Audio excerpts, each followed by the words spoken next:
সালাতুল ইস্তিসকা।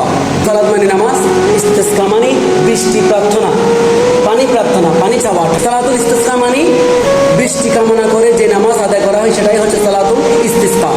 এটার নিয়ম হচ্ছে খোলা মাঠে, মসজিদের ভিতরে নয়, টুপি ছাড়া, পাগড়ি ছাড়া, খালি মাথায় 2 রাকাত সুন্নত নামাজ জামাতের সাথে পড়তে হবে।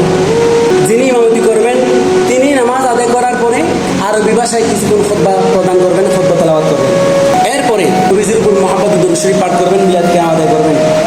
এরপরে ইমাম সাহেব সবাইকে নিয়ে মোনাজাত করবেন।